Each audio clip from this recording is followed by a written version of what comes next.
This forecast update effective around 9 a.m. Eastern Standard Time on Thursday, September 5th, 2013. And guys, this is likely to be a long-winded forecast update, and I hope you'll stay tuned for all of it. But we're getting ready to enter into an active 2-week period. When I say active, I mean active, at least in our opinion. It looks like the proverbial light switch is now flipped on. Gonna show you what we're talking about here and give you a look at the big picture to start you off. Now, what we have here is we have the front that is moved through and a trough of low pressure that extends all the way up in here across the northeast, down in here towards the northwest Atlantic, and crosses over South Florida and extends all the way in here to the eastern Pacific.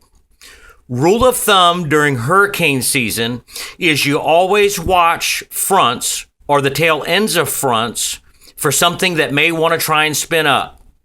And here's a classic example of why you do this.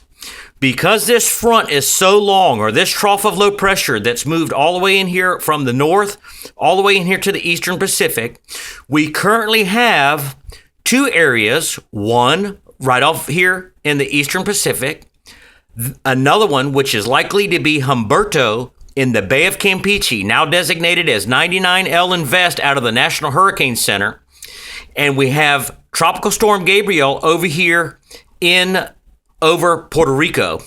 Now, we're going to show you what we think is going to happen over the next week or so.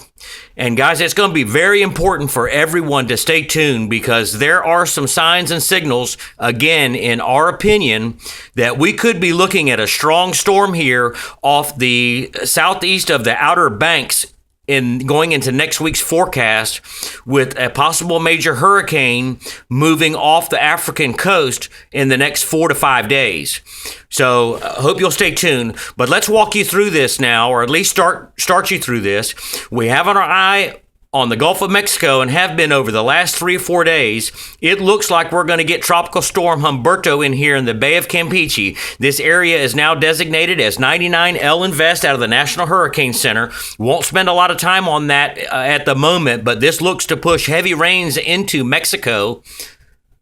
Switch you now over to Tropical Storm Gabrielle and the most important part of the forecast at the moment.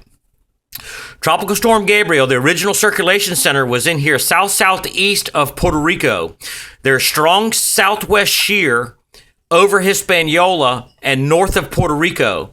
The effect of this has taken the mid-level circulation center that was associated with Gabrielle and is pushing it off towards the northeast. The National Hurricane Center, the tropical wave that has been trailing behind what is now Tropical Storm Gabrielle for the last 4 or 5 days, the National Hurricane Center has bumped it and given it a 20% chance of development. This is what it looks like to us is happening. The convection that's associated and the circulation that's associated with Tropical Storm Gabrielle is now going to combine with the area that is now given a 20% chance of development. This is opposite in the thinking of what we had yesterday. What we were thinking yesterday was Tropical Storm Gabrielle was going to become the main feature, and the area or the tropical wave that was to the northeast of it was going to combine with Tropical Storm Gabrielle. This is opposite now. It appears that Tropical Storm Gabrielle is now going to merge or consolidate with this area of low pressure here. There's another circulation center trying to develop. To the north of it, we have this upper level low feature that's been spinning for the last 4 to 5 days in tandem with these other two features, Tropical Storm Gabrielle and the tropical wave. As you can see, the natural flow is it's pulling the energy off towards the north. This upper level low is going to want to attach itself to the front that is moving off here. You can see it happening in real time. This is what happens. We think that Tropical Storm Gabrielle is going to merge with this, and this is all going to move off towards the north.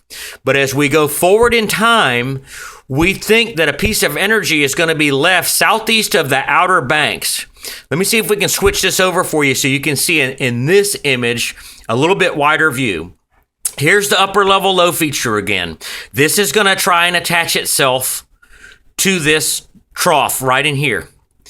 It's also going to help influence, as it does, to draw Tropical Storm Gabrielle off towards the north at the same time, combining with this other area, leaving one circulation center. And then again, this is also going to try and attach in here. You can see Tropical Storm Humberto, or what could be Tropical Storm Humberto, trying to form in the Bay of Campeche. Mind you, we've got one area over here in the eastern Atlantic. We've got another area in the Bay of Campeche. We've got an upper level low trying to attach itself here, so the natural flow of things is going to want to put an area of low pressure in here. Now, this is all going to be drawn off towards the north and the northeast, and we're going to be watching for a piece of energy to be left behind as this starts to break down in here. The other thing, I'm going to switch you back to here that's got us some concern, is we've got a couple of tropical waves that are also moving through here in the Western Caribbean. And as Humberto, or what could be Humberto, moves off towards the west in its natural flow, along with that piece of energy that's off the Eastern Atlantic, we could see another area of low pressure, although models are not showing it at the moment, move in here back into the Gulf. We're going to be watching for that as well. But guys, we're getting ready to get into an active period here. Let's take a little bit closer look at the floater of what is Tropical Storm Gabrielle. The original circulation center was south-southeast of Puerto Rico. As you can see, it's gone now. National Hurricane Center had that circulation center moving between the island of Hispaniola and Puerto Rico and moving it up in here towards the Bahamas and then recurving off towards the northeast. And the exact opposite is happening. If you can see here, the circulation center is gone. The mid-level circulation center is moving off towards the northeast and trying to wrap into that other area, or what was that other tropical wave. Here's how it's going to look as far as we're concerned in the extended forecast. Again, you've got the upper level low spinning in here, going to attach here. This is going to combine into one feature if the wind shear doesn't completely tear it apart. But this is going to move off towards the north. We're going to be looking for another piece of energy as this all breaks down to be left behind in here. The models have been forecasting for a large area of high pressure to move in here towards the northern hemisphere, north of the northeast, and this could become a blocking high next week, guys. And there's going to be a lot of activity underneath that blocking high. If a piece of energy gets left behind from Tropical Storm Gabrielle as it moves, as all this moves off towards the north and northeast, and that blocking high sets up, we could see a storm and another one over here in the Caribbean, because of that blocking high, is going to shift everything back to the west, and the east coast of the United States is going to be under a threat of a tropical system. At the same time, in that forecast, we could have a major hurricane developing out here west of Africa, moving off towards the west, towards the United States. Guys, that's what we got for right now. Please stay tuned for the next update.